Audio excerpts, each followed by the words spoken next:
It's time for Windows Weekly. Paul Thurrott's here. Mary Jo Foley's here. Microsoft earnings will come out just at the end of the show, or probably actually after the show ends, but we do have a little preview. What to look for, what questions the analysts will ask. We'll also talk about Windows 10 1909, Microsoft 365. There's even a little Xbox news. The sensible world of soccer. It's all coming up next on Windows Weekly. Windows Weekly comes to you from Twit's LastPass Studios.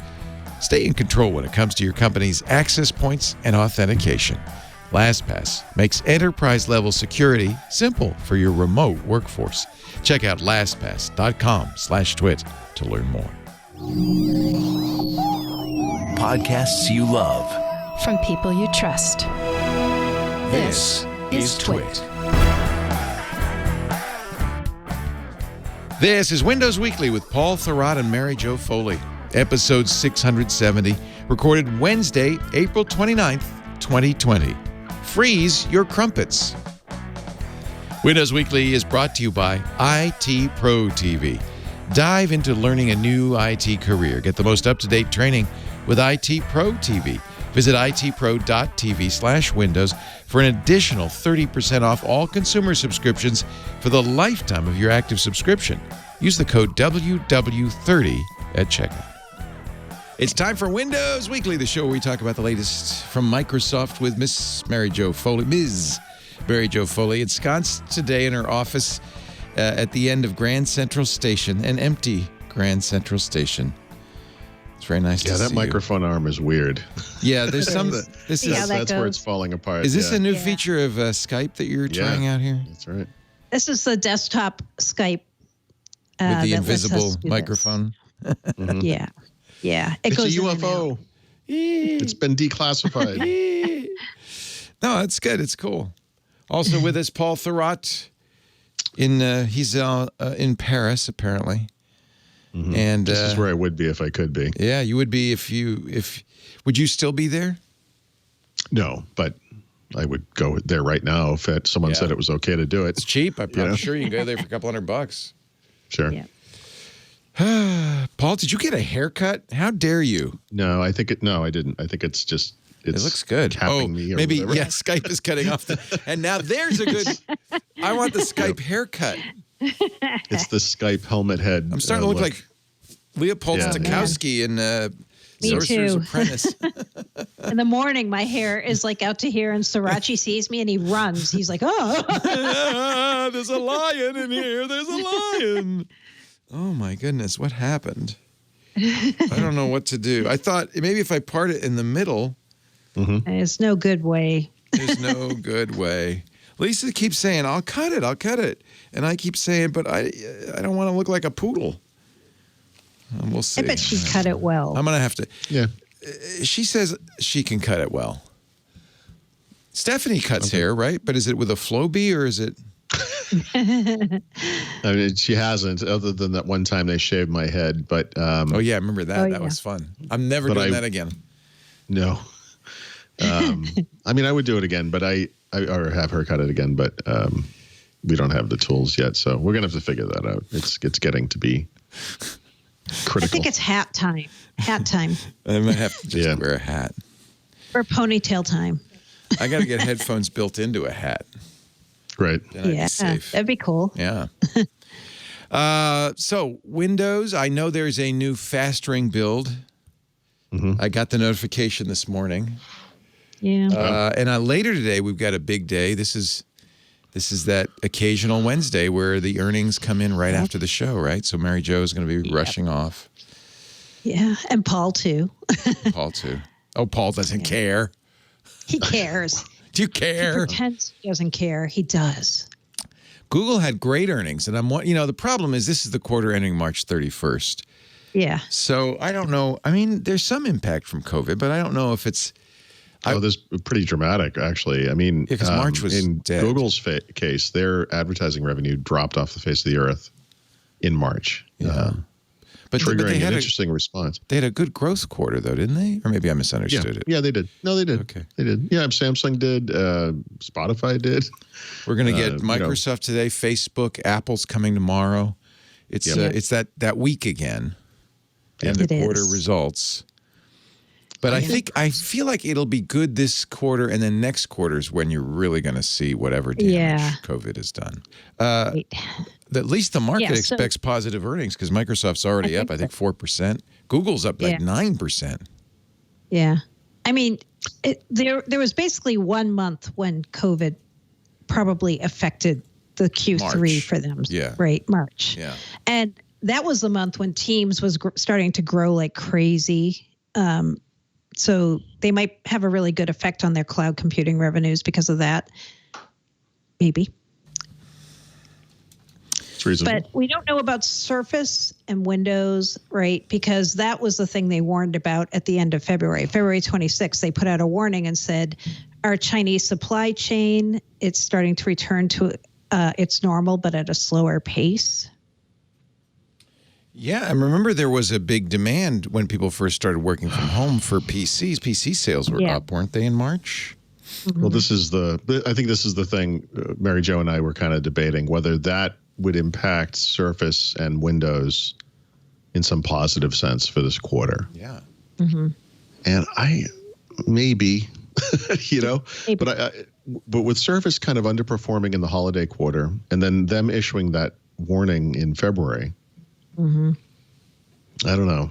I feel like this is going to be not a great quarter for Surface, especially. The Windows is a different, obviously people suddenly working from home, they order whatever computer they can get maybe if they have to. I think most people are just using whatever they have at home unless it's unworkable. But I mean, that might lift Windows a little bit. But I think that's over, right? I mean, that little boom happened. Everyone who can work from home that's not going to go up. If anything, it's going to go down. And it wasn't as big as it could be because of shortages, right? Yeah, well, yeah, that's going to be the excuse. But Chip shortages, we hear about that every quarter. Right. Yeah, exactly. There's always a reason. So I don't mean to, you're right. I don't know if that's real or not, but yes, that's certainly how that will be communicated. But I think the bigger bump is obviously going to be the cloud stuff. And that might be a more enduring bump in a way. I have this as kind of a side story, but when I was writing up the Samsung earnings, the interesting thing there is their memory business was gangbusters in the quarter because Amazon, Microsoft, Google were buying lots of memory chips to increase their data center capacity because of what's happening.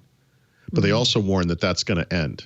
And so they've already seen that slow down as we go into this quarter. They feel like by the next quarter, that will probably be over.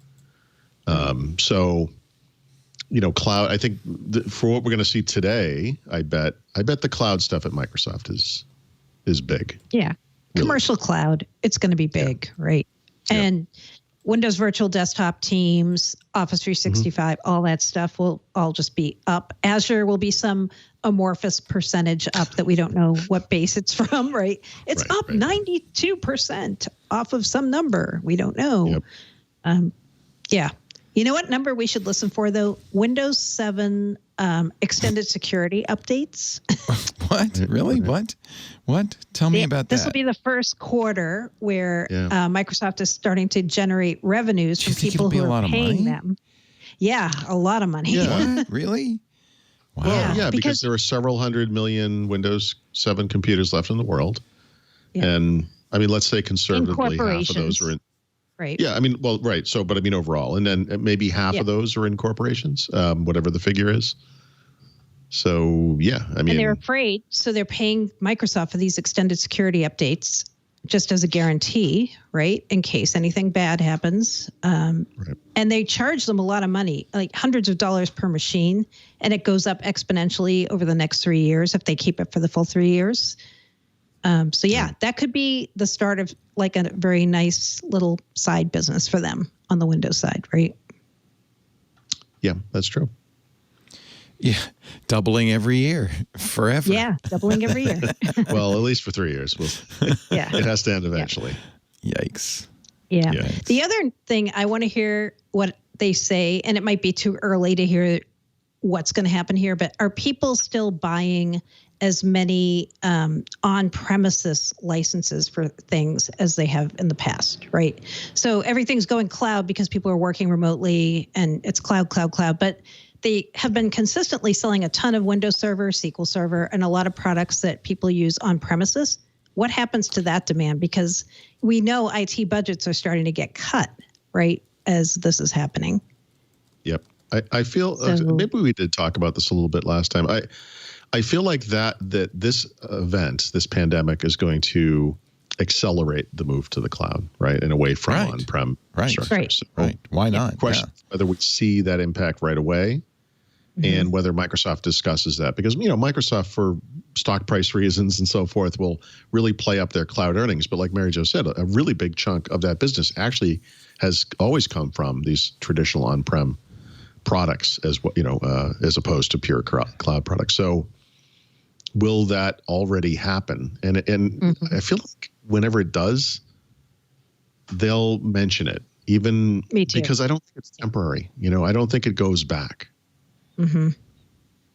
The question is, does the positive effect of all this cloud demand offset what's going to be negative from on-prem, right? Is that going to balance out? Oh, okay. That was a different question, or a different thing.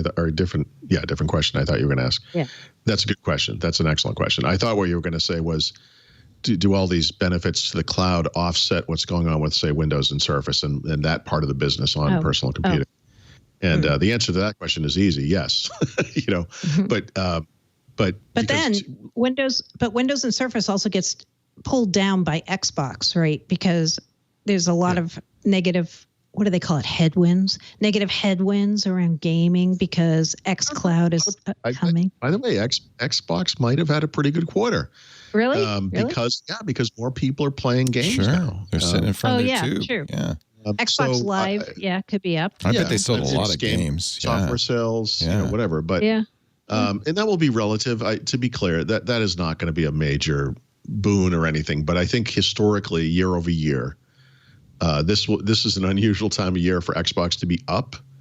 I bet it is up a little bit, but only it's Xbox. This is not a It's Plus, not people Azure, but people are waiting for Xbox Series X. Right. And they're also waiting for xCloud. So there's a lot of kind of wait and see things happening, too, during this quarter, I feel. But that's the normal course of events, right? That's absolutely true. Last holiday quarter was not great for Xbox hardware sales, for sure. But that's why, Xbox being up overall doesn't necessarily mean someone went and bought a console, but rather, look, we have this console, we have free time. Let's, subscribe to Xbox Game Pass, or maybe buy a couple of games or whatever. I think that Xbox overall will be better than it is historically in this quarter. Not console sales. Just overall. Yeah. It'll be an interesting quarter. The thing to listen for everybody who cares about earnings is guidance, if they give any. Like what's the next quarter and the remaining part of the year, or they may just say we're not giving guidance. Yeah, we don't know. I think everyone's going to get a pass on this if they want to not give guidance. And anything they say would be nuts anyway. It would. It's made up. Right? Yeah, but there are actually good reasons to give some guidance. For example, if you know that a certain part of your business is going to fall off a cliff, this is already falling off a cliff. Yeah, that's this quarter. true. It actually makes sense to kind of prepare Wall Street for that a little bit. That's true. And that way, if they recover by the end of the quarter, the stock will surge because it's better than what they said. So it's a game, but I depending on what it is, it might make sense to provide some guidance for some parts of the company. We talked about the cloud thing, for example. Like, I bet cloud surges in this quarter. Simple. Everyone knows this is going to happen. But have they already seen that this is starting to drop off? That, because investors might believe like this is the gift that keeps on giving. This is never going to stop. Microsoft might want to temper expectations a little bit if they know it's not going to be gangbusters again, 3 months from now to the same level or whatever. Yeah. Look at me. I'm just like a financial analyst. I just don't get paid for it. Paul Thurrott, Morgan Stanley, would you please ask your question? Hi, this is Nostradamus from France. I have a question. No, actually, I'm going to tell you what's going to happen.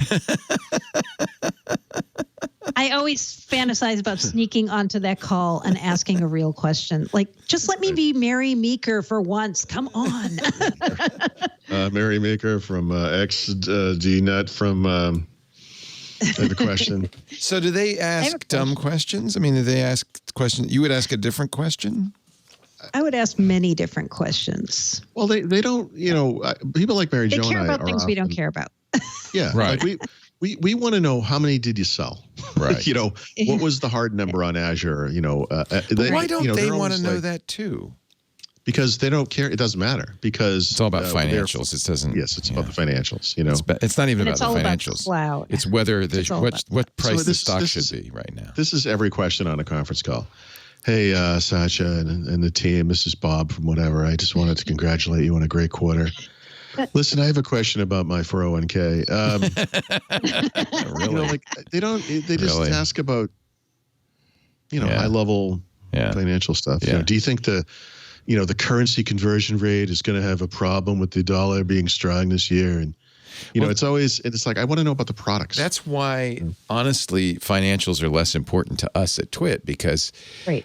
we're not talking about whether to buy a stock. We're talking about, is this company have a good product and how well is the product doing and what's the next product going to be and all of those things. I mean, analysts they don't care about that stuff. So I don't normally pay that much attention to financial results. We try to read the tea leaves, of course. Yeah, exactly. Yeah.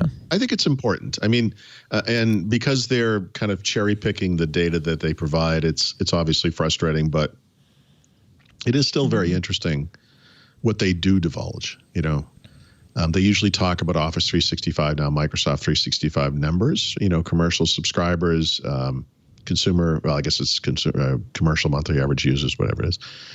Consumer subscribers and so forth. For some reason, that's always been pretty detailed. Windows since Windows 7, they have not talked ever since the Windows 8 happened. No more numbers. Not for Not that surprising, but no, I know, but I know. obviously they have mild. Windows 10 surpassed 1 billion users, et cetera, et cetera. But I mean, there are things, but it's not as granular, or detailed, or consistent, I guess, as we'd like. Mm-hmm. No, I feel like the purpose for them in their earnings calls and their earnings releases is to try to get Wall Street to look at the cloud. That's like everything is about focus them over here. Let's pretend we aren't a Windows company anymore over here, Because, by the way, that's worked. It made them. It made Microsoft the biggest company in the world. I don't know if they are literally today, but they were for a time. Yeah, Agreed. I mean that worked. Yep. So we did complain all we want, but they're like, look, that when we did what you liked, our stock price was like a flat line in a hospital, and when we stopped doing what you wanted, through the roof. So who were we? Yeah. Meanwhile, Samsung going gangbusters, making making memories. I know. Yeah, so those guys, actually, Samsung's a good example of a company that did warn about the coming quarter in some certain parts of its business because this memory business has already started slowing down, even though it was awesome this past quarter and kind of saved the quarter for them. And by the way, it's weird how Samsung is a Korean company; it's a little different, but they actually opened their earnings report, or whatever their earnings statement was by saying that their profits and revenues fell from the previous quarter. Well, yeah, of course they did. The previous quarter was a holiday quarter. No one reports things like that. Right. If you actually look back year over year, which is how you normally do that, they were up 7%. They actually did. That's pretty great. Mm-hmm. But it was because of memory, not because of TVs or phones, which are falling through the floor. So they see short-term pain in both of those businesses. They see memory dropping off over time, but and this is interesting, and whether Microsoft can benefit from this because they're not so much a consumer or a gadget company, but they see the sales of TVs and smartphones exploding sometime probably later this year, but if not soon thereafter, because of pent-up demand from people who have been holding back during the pandemic. And so as the economy recovers and we're less scared about just day-to-day, we're going to go back to our usual terrible American buying habits and buying phones we don't need again. Samsung will be okay. So,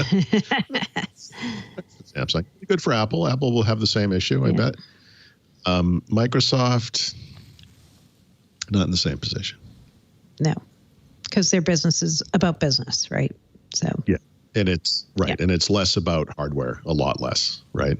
than it is about business licenses and so forth.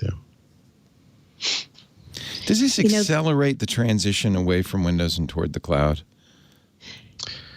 Definitely, I would say. Yeah. The direction it was already going in, so it's not. It was not kind of about going turn that it way. Anyway. Yeah. Yeah. I mean, people still have to buy PCs in businesses anyways so to do much a lot less of the tasks that they do. now, It is. It is, right? Yeah, Especially with things like virtualization, right? Like you can do a lot of things without the latest and greatest hardware if you're just running apps and containers or VMs. We probably did touch on this whenever it happened, but I feel like Apple's addition of trackpad and mouse support to the iPad seems like the simplest little thing in the world. I feel like that itself will accelerate this move as well, because for so many people, not for Mary Jo and I, we're writers, not for a lot of people listening to this, if you're a developer, you have a particular job that requires a PC, but for people that only occasionally need a larger screen and a keyboard and a mouse, having a device around that you can use otherwise and have it be wonderful like an iPad is going to work. And that itself, I think, is a big deal. So, we'll see. It's not, I hate kind of talking like this because I know people get upset and they think I'm saying like the PC's dead or something. A PC's not dead. It doesn't things like this don't, just die. But, we have often talked about, I think it was 7.5 years of straight PC sales falling, right? So the market today is about 2/3 the size it was at its height. That had stabilized, but this is like it's not like the asteroid that hit that killed the dinosaurs exactly, but this might be the beginning of another decline. Again, we're because I was going to say then again we're working from home, we need PCs, but you know what? Maybe we don't. Maybe that another thing we learned while we're home working is that that old beige box isn't necessarily the best way to do stuff anymore. I don't know. I mean, I'm going to ride the PC out for sure, and I know a lot of people listening to this will, but I don't know. My daughter's going to college supposedly. It never opens again. I mean, is she going to come out on the other side of that with an iPad or a Windows PC? I don't know. Well, if you're a good father, we knew the answer to that, but. Well, a good father would impose his preferences on his daughter, Mary Jo. Exactly. But that's what I mean. Honey, here's a Nintendo Switch. Good luck in college. Right. She'd probably be happy. Perfect graduation gift. Yeah. So the other thing to listen for today, for me anyway, we just talked generically about the cloud, but they've been having some cloud capacity issues, and I'm really curious if the analysts are going to ask them about this.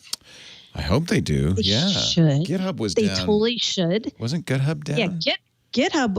Well, so GitHub doesn't run on Azure, but GitHub was down like 3 days in a row with some very big outages, like multiple hour outages.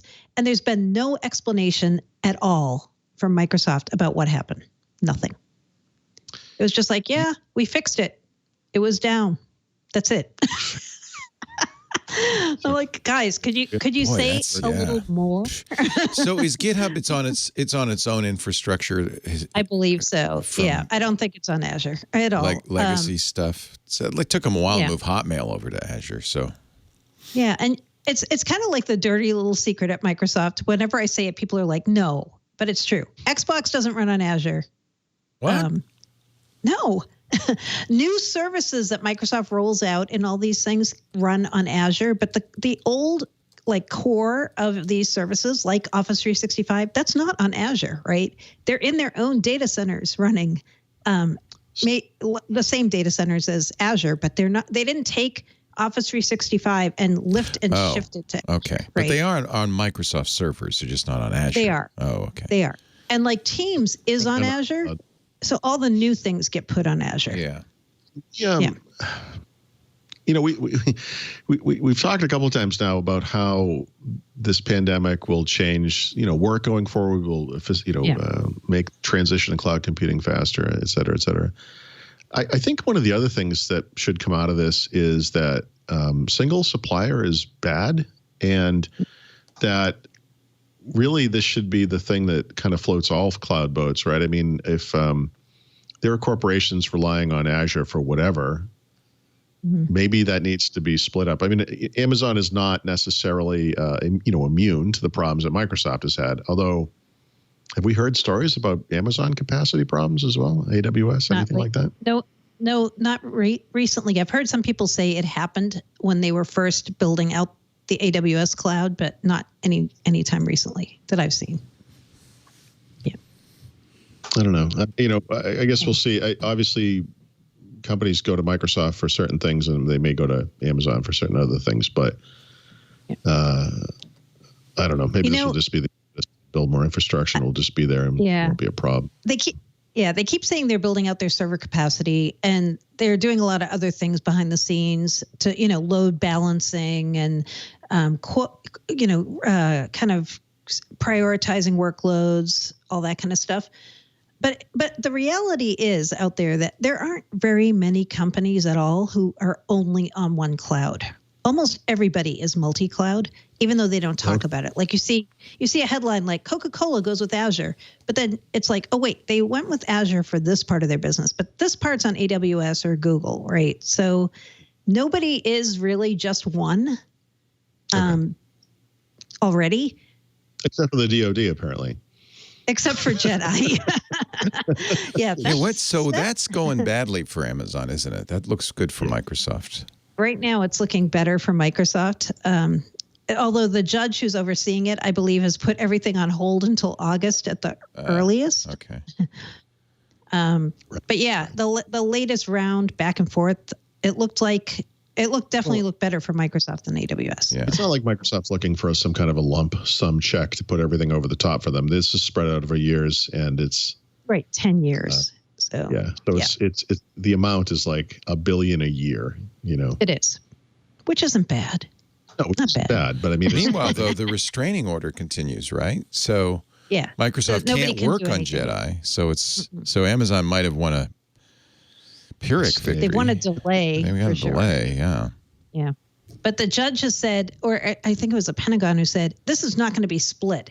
Yeah. Even if we rebid parts of this contract, that doesn't mean AWS gets part and Microsoft gets part. It's like winner takes all. That's how we're doing this.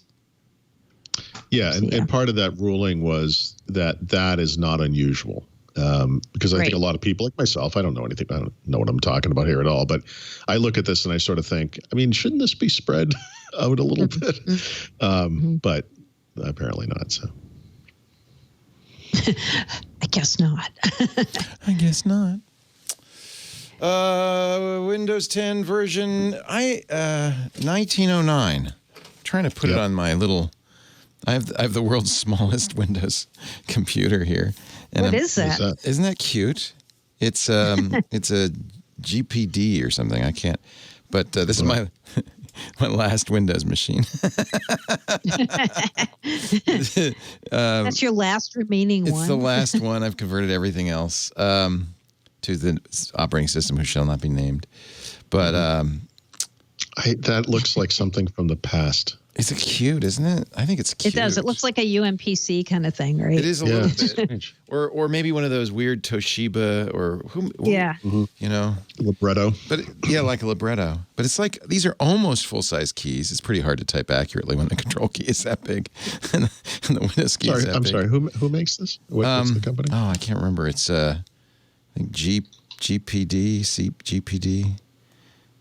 Pocket. It's a pocket. Yeah, it's if you're a painter. It's cute. It's a little cute computer. And it's How touch. hard is it to type on it? Well, it's a little hard. Yeah. That's why I remember. That's why it's trying to go to 1909, but I can't get it on the internet. Now I will. Now I can. Now that I. What screen size is it again? I don't know. For that? I don't know. Like 10? A hand span. They somehow managed to put some pretty big bezels on that thing. Yeah. Isn't that funny?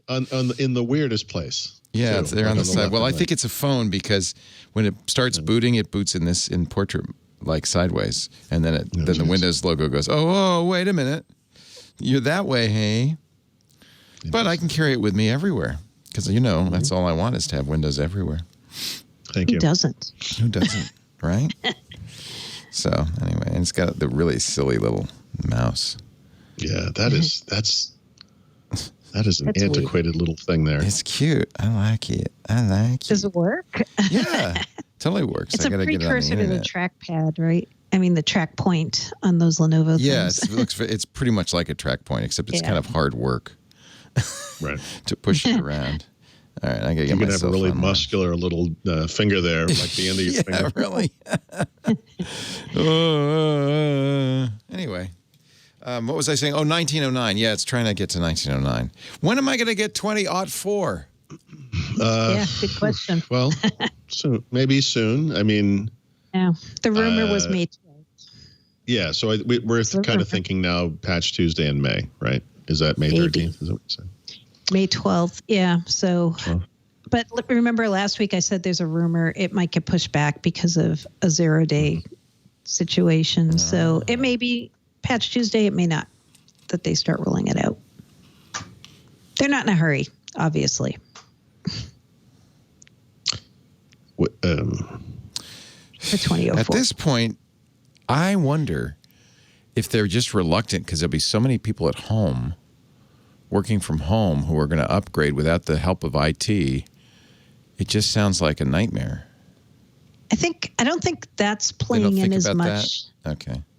Because I think they're fixing how the feature upgrades work, and people can postpone them more easily now, right? And if you get a notice saying, "Hey, you're going to get a feature upgrade," do you want to pause it? Right.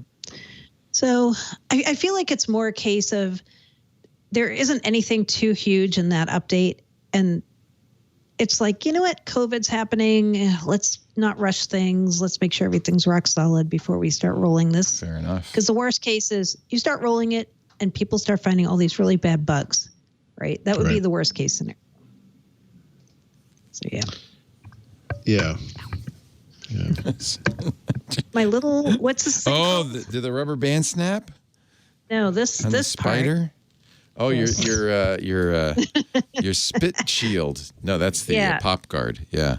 It has a little screw on it that sometimes comes loose and it goes. Boing. Yeah. Sorry. Uh-oh. Yeah.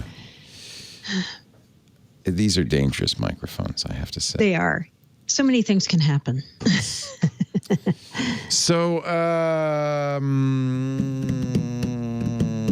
1/3 of Windows 10 PCs are in 1909. That seems low. It does.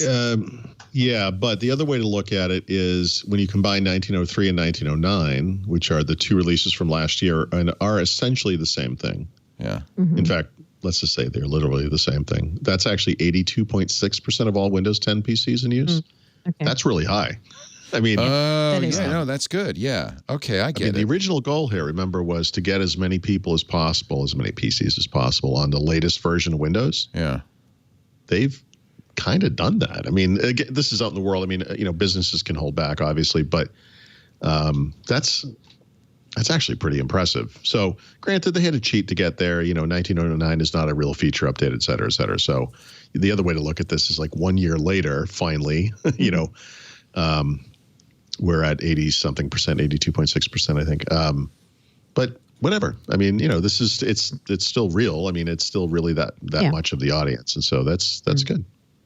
Yeah, and we think 2004 and 2009 or 2010, whatever it gets called, same thing, right? It's going to be 2004 comes out, then when 2009 or 2010 comes out later in the fall, it'll just be like a cumulative update, the same way 1903, 1909 are.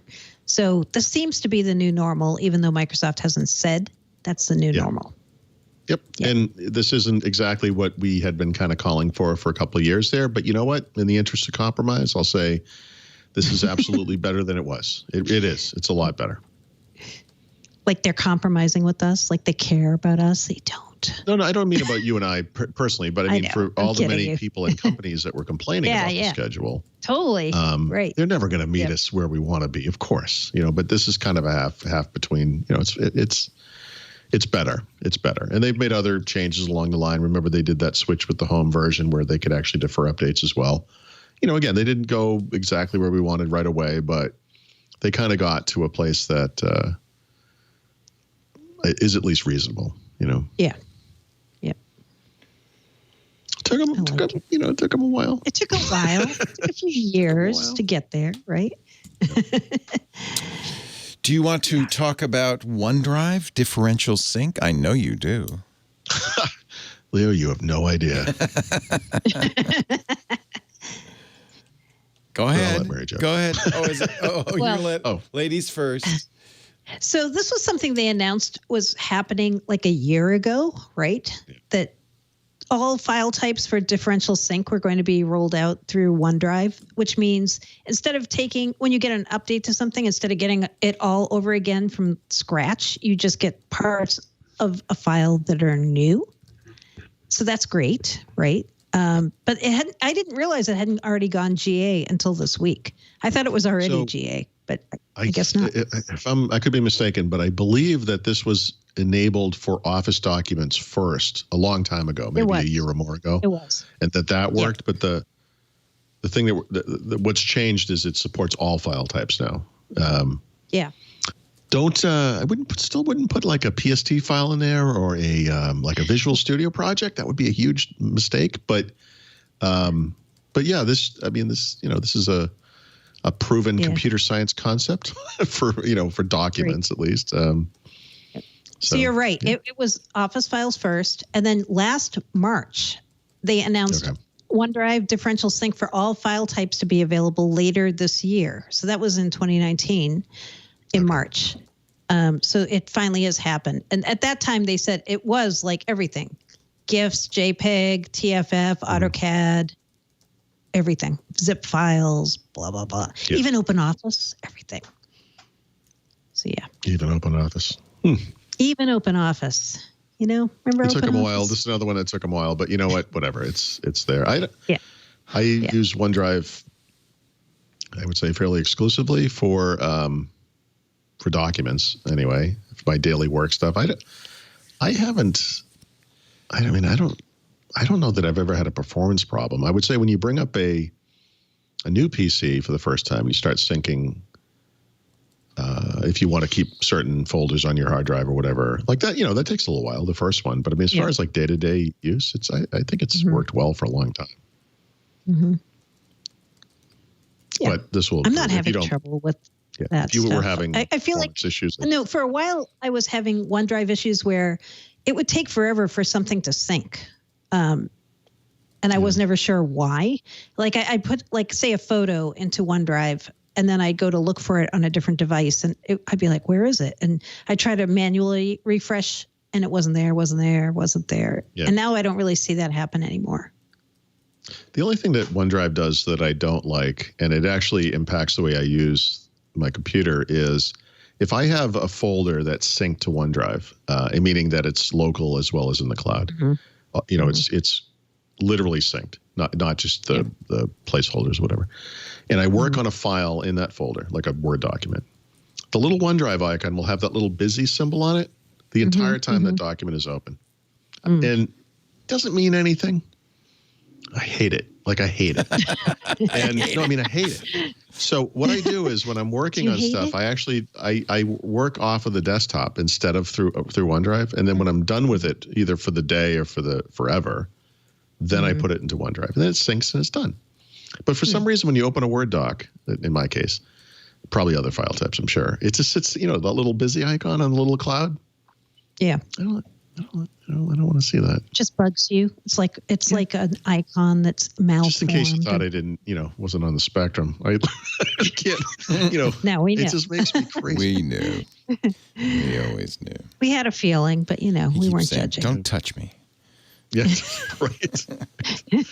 Right. Intel unlocks graphics drivers. What does that mean? Yeah, what does that mean? I know. Were so they I should know. I should know since I actually applied this myself to my Surface Laptop 3. What? Yeah. So I was telling Paul I was having these weird graphics driver issues on my Surface laptop. Like weird things would suddenly happen with the graphics on it. And over this weekend, in fact, if you guys remember the first time I was ever on Windows Weekly and I was upside down for the whole show. Yes. Do you remember that? Yes. So this happened to me on my Surface laptop when I was Skyping. All of a sudden I was upside down and I'm like, okay, what is happening right now? Recently? Yes. This weekend. Right. So I had known there was something weird about my Intel graphics driver on that machine. And every time I tried to update it, it said it was the most up to date it was. So now Intel has put out the ability to kind of circumvent your OEM and get the latest drivers and download them directly from Intel onto your machine. So I saw Claire Novoti, I think it was, who said, I did this on my Surface laptop and it fixed stuff. So I'm like, you know what? I'm going to just go wild and try it. And it worked. I went to the Intel site. I had it do a scan. It said I needed an updated driver for my Surface Laptop 3, and I downloaded it and applied it, and I haven't had any graphics issues. Such a geek. I am a real tech person now, Holy you guys. Cow. Wow. I know. I was like, wait, should I even do this? Like, suddenly I saw it was like changing the registry, and I'm like, oh boy. another great use for what would Mary Jo do? The shirt. Did you not even ask Paul beforehand? You just did it? She didn't. She just did this. I didn't. Wow. I just did it. I know. I didn't even know what I was doing. I'm like, you know what? I had it scan. You can download this program from Intel. It said I needed 3 new updated drivers on my Surface Laptop 3. Yeah. And so I said, you know what? It's Intel, it's Microsoft, it's Wintel. I'm doing this.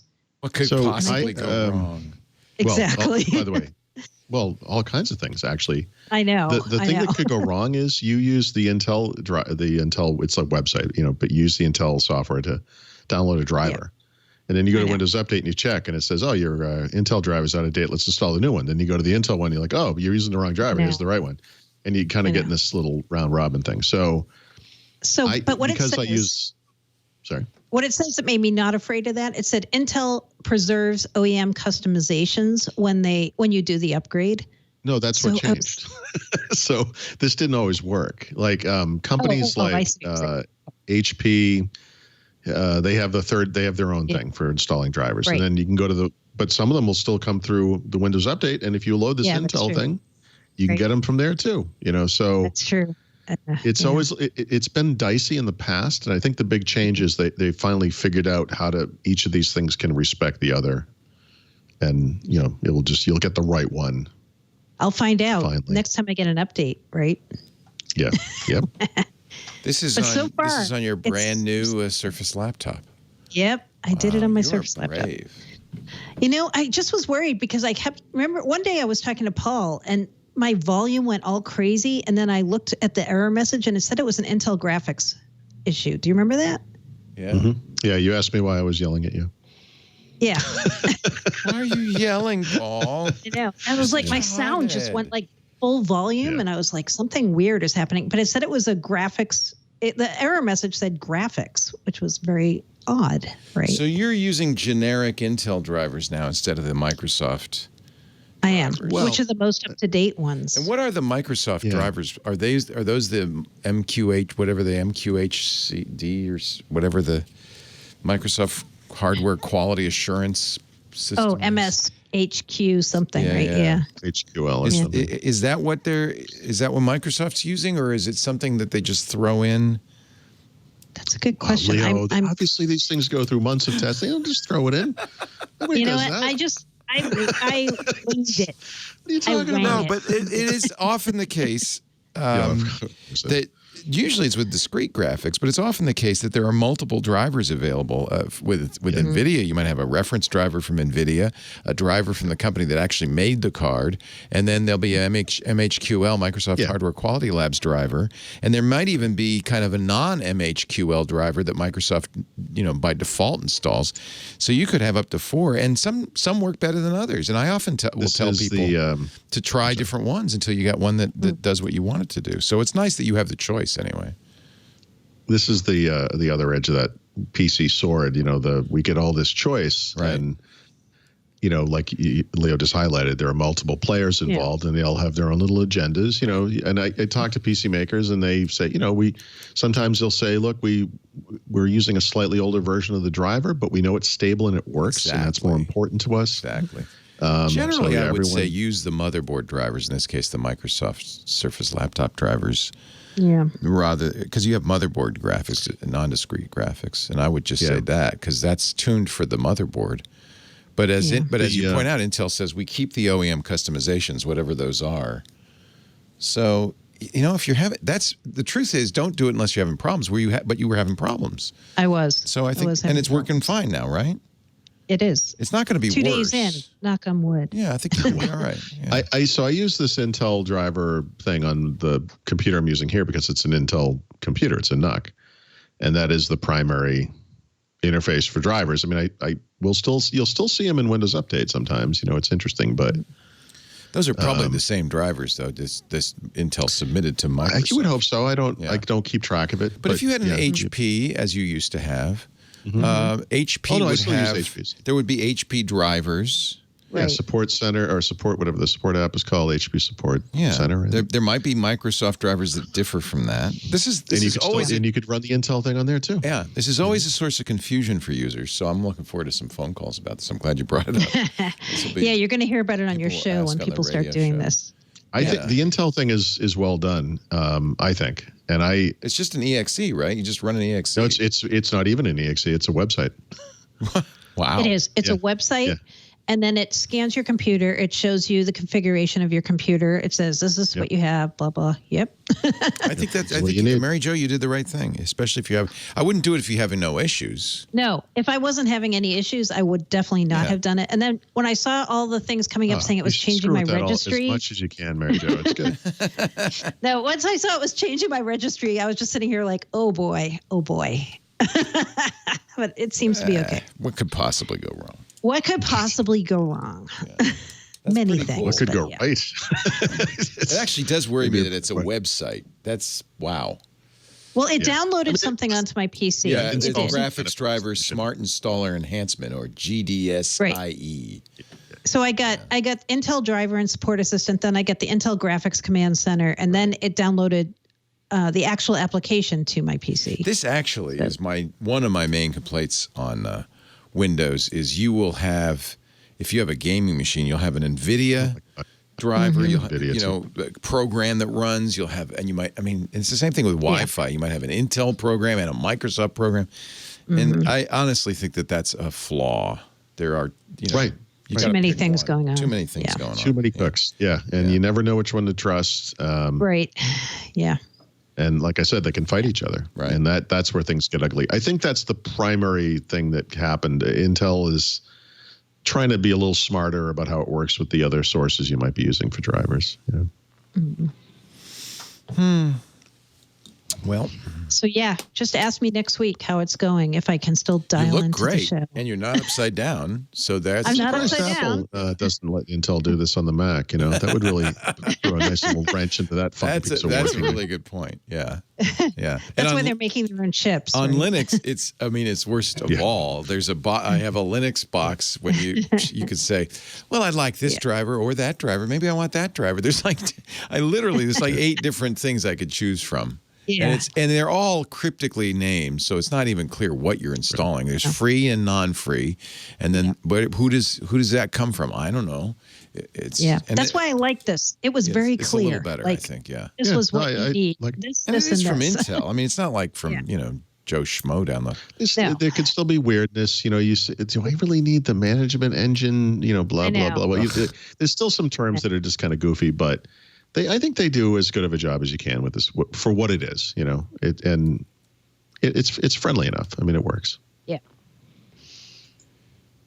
It's kind of funny because Steve Gibson's always recommending this third-party patch company, Zero Patch. Okay. And it's like, Steve, really? You think this is a good idea? It's micro patching. We do the patches. Microsoft doesn't. It's like it's like software updates from the dark web. No, you'll be fine. It's fine. Oh, who doesn't know who these guys are? But go ahead, just download the patch. What could go wrong? At least yours said Intel on it. Yeah, I was a little worried about that too. I'm like, what if I'm hitting a spyware? Well, that's the website kind of bothers me. That's That's kind of a. Yeah. There was a a fast ring build today, but it doesn't have anything new in it. So No. Yeah, that's But you what know I what? was talking about That's this not morning. that surprising, right? What do you mean nothing because new? If it is, Why would you do it if there's nothing new? Well, because if it is tied to 20H2, and we think 20H2 is just basically a cumulative update to 2004, it makes sense that they're pretty much done right now, right? Like the deadline technically should be June as to when that feature set is cut off. So yeah, they shouldn't really be adding features. They can finish it and then not ship it for 6 more months. It's exactly the new way. Just like the other one. Yep. Yeah. Yep. I embrace this system. I like it. I'd rather see them be cautious and boring. Oh, I wasn't joking. Me too. Yeah. Than jumping out there with all this new stuff and then be like, oh, just kidding, it doesn't work. Or we're not adding. Yeah, the last thing Windows needs right now is more flair, Yeah. There's a what do they call those? Surprise pack for that. A surprise pack. That's what they should call them. Surprise. Surprise. Put a bunch of 3D crap in your computer. Enjoy. Have fun trying to get rid of that. Remember that paint program you used to use? Yeah, it's gone. Yeah, our telemetry showed us that hundreds of millions of people use it, so we got rid of it. No one wants that. No one wants it. Let me take a break, and then we'll come back with Microsoft 365 news. The gift that keeps on giving. Some Xbox games for gold, and of course the back of the book all still to come. Paul Thurrott from Lower Macungie Township in the Lehigh Valley. I finally got it right. Mary Jo Foley from Grand Central Station. She's living in a box right by gate 8.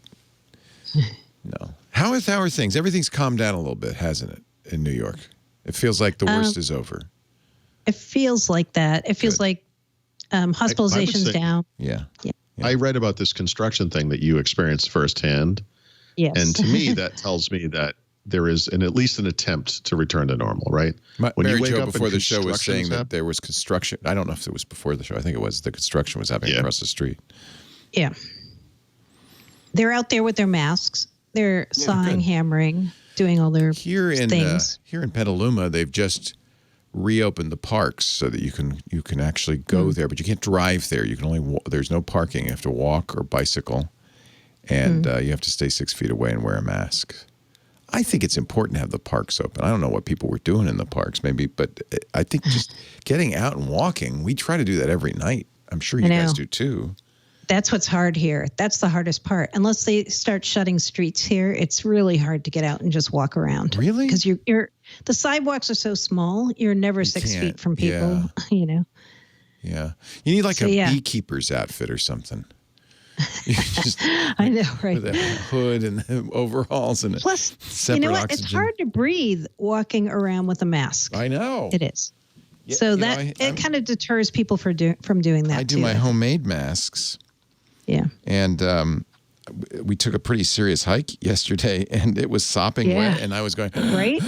I know. You're breathing like you're Darth Vader, right? You're like, can't breathe. So I'm actually looking at a new mask design that I'm going to be working on in the workshop. It's like Kylo Ren. Yes, it's so much fun. I actually went out and I bought a big long work table because I need more room for sewing because I'm getting yardage now. I need room for my fabric bolts. Leo, you just said the words. I need more room for sewing. Yes, that's exactly right. Say that. We used to have this very nice recliner, double recliner in my office, in my den, so we could watch the 4K TV. It's gone. Move the TV out. I need room for sewing. Wow. And you listen like at NPR on the radio, you guys are making muffins and you got Lisa, no, a little sewing. No, it is. Okay. You're joking. It's true. So Lisa's beading. She's doing jewelry with her beading. She's done this for years, and she's very good at it. She makes beautiful stuff. Wow. I've discovered something that I wish I hadn't discovered. That sourdough discard, because as you keep feeding your sourdough, it kind of expands. There's more and more all the time.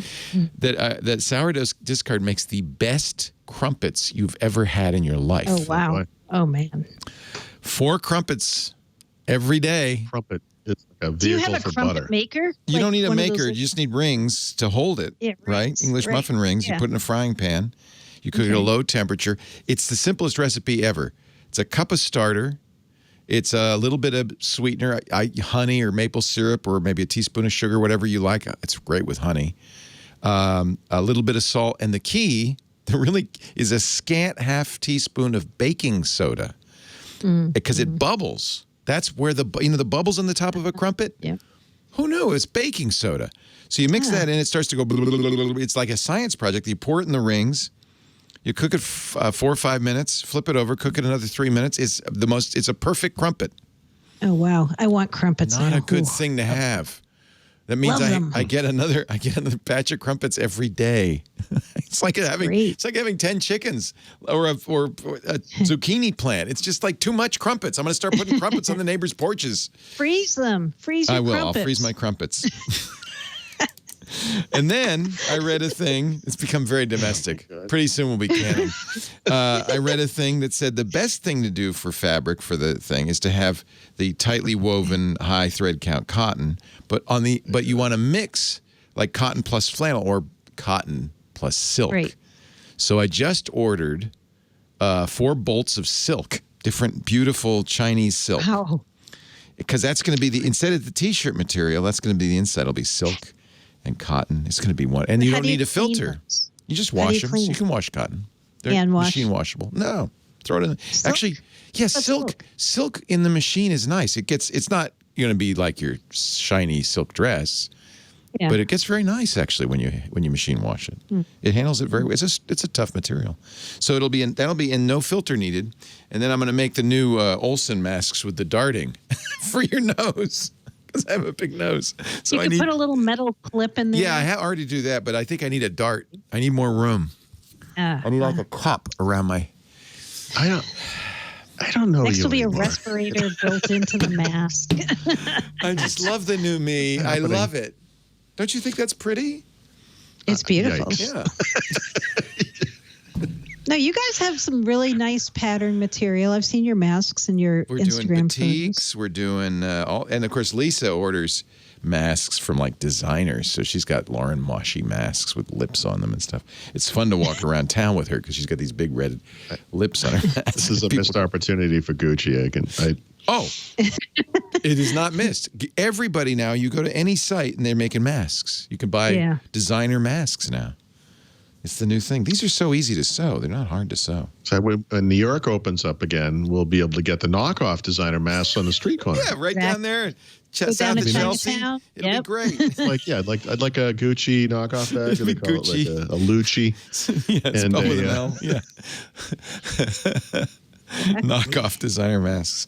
I think we're going to be wearing masks for years to come. Yeah. It's the new thing. Yeah. So you might as well have a nice one. Subways in New York are going to be full of people with masks. Yeah, it's going to be a nice thing. But, you know, I bet that's steaming up with the glasses is a problem. Well, I think that's a ceiling issue, and that's why I ordered is. double-sided face tape. Oh, you Might did? I also Wow. recommend contact lenses? No, because Yeah. I'm it means afraid you have of touching leakage. my eyes. It means you have leakage. You don't want to have Once you start leakage. doing it, it just becomes normal. And then you put the double-sided tape, the skin tape on it. You Yeah. want it sealed. Anyway, I'm experimenting. I've become a little mask lab. I think you're going to have a craft show on Twit where people show their home crafts. Oh, I think this week, you did an AMA. That was fun, right? And we had game night. And then I think this was a mistake. We did a group watching of Tiger King last Friday. Jeez. Yeah, Cheese was right. funny. I don't know if that was so good. So I think this week we're going to do, I wanted to do pub trivia because I thought that would be fun. It's But I fun. think this week we're doing a cook-off. You are. I'm going to enter my crumpets. Are you in it? I am. Oh, yeah. Okay, now I'm not. So what are you going to be cooking, Mary Jo? You've been Instagramming some beautiful recipes there. No, I'm going to be judging. Oh, the you're a cook-off. judge. Oh. And maybe suggesting some beer pairings, perhaps. Pairings. Friday, 4 p.m. Pacific, 7 p.m. Eastern, twit.tv/live and on our YouTube feed, youtube.com/twit. Oh, I'm so glad you're involved. Paul, do you want to make something? Maybe Stephanie could make beverages. Right. Some cocktails to pair with the evening evening dishes. I'm gonna have to go on detox when this thing is over. Right? Between No the way kidding. I'm eating and drinking, Me too. I know. it's not good. Crumpet I hear belly. you. I got a crumpet belly now, man. I'm not. Oh, This is I want problem. crumpets 6 now. days a I week. love them. So good. They're so good. And I'm making sourdough whole wheat crumpets, so they're good Yeah. for you. Oh yeah, yeah. That's how that works. But I have to figure out how to make clotted cream. It's complicated because you can't crumpet without clotted cream. It's like a day without sunshine. Sure. Our show today brought to you by, look, if you're stuck at home making masks, dressing up, maybe you should learn a skill at IT Pro TV. We love these guys at IT Pro TV, and they've really created a company for the times. Instead of going to a classroom to get the IT skills you need so you can get the certs, so you can get the job. And by the way, if there's one job category that's essential, it's IT. Holy cow. You will have work till the cows come home, and the cows are never coming home again. There's plenty of uncertainty in the world now, but IT Pro TV is going to help teach you the skills to become an IT professional. This is a recession-proof career. Sign up for these great remote learning opportunities. Take advantage of this time. And besides, we know you love this stuff because you're listening to our shows. You're already an IT pro. The only thing missing, it's kind of like the Scarecrow in The Wizard of Oz, is a diploma. And in this case, it's an IT cert. If you're, for instance, as a great example, we were talking to Kevin Rose the other day. He got his A+ in 1999. That's how long ago. But the A+ cert is still a very important cert. So is Network Plus and Security Plus. They all come from CompTIA. Did you know IT Pro TV is the official video training partner for CompTIA? They have 12 CompTIA on-demand courses, all the CompTIA certs. Really good entry-level certs for people trying to get in the IT business. But believe me, if you're already an IT expert, IT Pro TV has something for you. Amazing stuff. 4,000 hours of on-demand, and they're making more every day in their live studios in Gainesville, Florida. Great content. Incidentally, I want to throw this in. Those studios are amazing. I had such jealousy when I was there. We were there for the opening a couple of years ago, and I was so blown away. Not only are they beautiful, they're very functional. 5 or 6 live studios. If your conference has been called off and you're trying to figure out how do we get the content to our visitors or subscribers, IT Pro TV can deliver and facilitate your next conference virtually. Take it online with general session and breakout sessions. They could do it with speakers either in their studios or remotely. They have all the technology and all the skills to do that. Another thing IT Pro TV can do, and they're helping out people all over the world now do this. So that's just one more reason to know more about IT Pro TV. They also offer corporate standard, corporate premium, and corporate enterprise plans. So if you're a business and you have an IT team, Harvard did this. They have IT Pro TV for their entire IT team to keep their skills up and to give them new skills. Learn how to use Wireshark, learn how to use Nmap, learn how to run a Microsoft Exchange server. All the things you need, it's all there. 4,000 hours of up-to-date IT training. It's IT Pro TV. Go to itpro.tv/windows. Get the skills you need to be an IT professional. For the consumer subscription, 30% off for the life of your active subscription, but only if you use the offer code WW30. And we want you to do that so that they know you saw it here. We love these guys. We've been partners since they started. And I feel like they are a company for the times, right? itpro.tv/windows, offer code WW30. That's 30% off forever. As long as you stay active, that's a really good deal. This is the most affordable way to get those IT skills, to get the best job you could imagine. Doing stuff you love. IT Pro TV. Build or expand your IT career. Enjoy the journey. itpro.tv/windows. Offer code WW30. Back to Windows Weekly. Paul Thurrott and Mary Jo Foley. Microsoft 365 news.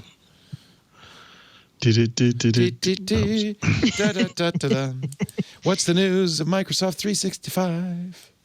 So the first one is something that's come up a couple of times on this podcast this misunderstanding that customers have had about whether or not they were getting Teams with the consumer version of Microsoft 365. And Mary Jo and I have spoken about this briefing that we had that was kind of a video thing that Yusuf Mehdi did.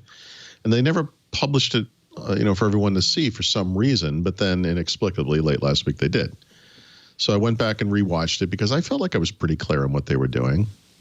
And they are pretty clear about it. So the plan as they communicated it at that time, and then again when they announced it to the public a few days later, was that they would begin adding consumer features to Microsoft Teams, the existing apps, this summer in preview, and that they plan to ship them more publicly later in the year, which could mean later than that. Who knows? But anywho, if you're interested in Microsoft 365, the consumer version especially, you should consider watching the video. It's a pretty good overview of the new features they plan to add, and I think they're reasonably clear about the timeline.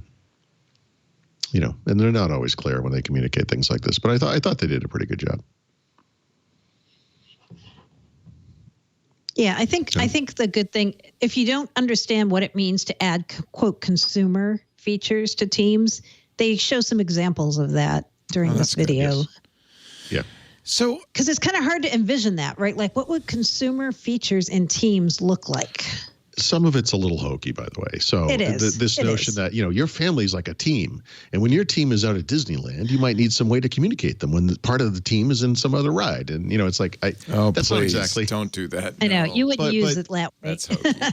No, I don't think people would. But if you look at if you kind of step back from just Teams, if you think about the integration of your personal schedule or your personal work or whatever, and your work. I mean, a lot of people working from home, we're mixing and matching.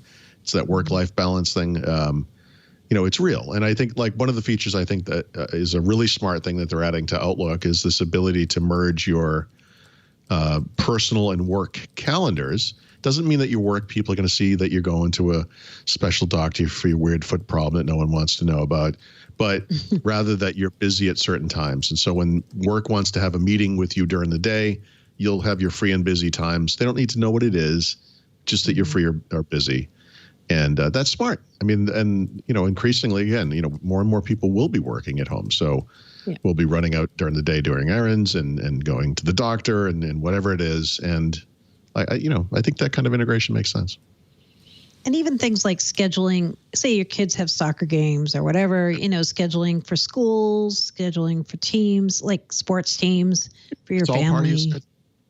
Yeah. Yeah, there's no, look, you do need that. Scheduling beer tastings. Hold on. Don't forget that. Scheduling beer tastings. Whatever, yeah. Do you really schedule them or do they just kind of happen? I think both. Anyway, I thought people might be interested in the video. Yeah.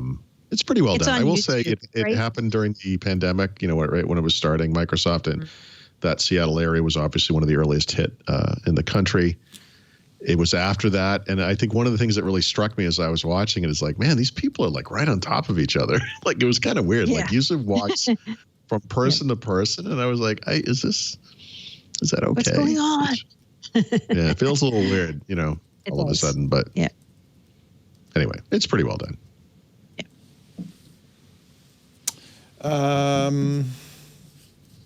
So what else was I going to ask you? Oh, I know. With Google, the competition's gotten tough now. Everybody saw the Zoom stumble, and Google just said, "Okay, meets free forever for everybody through September." There is everybody's stepped up and saying, "Use us, please." Yep. When we talked about it last week, you said Teams really is more for messaging than video conferencing, and yet it has all that video. No, I'm sorry.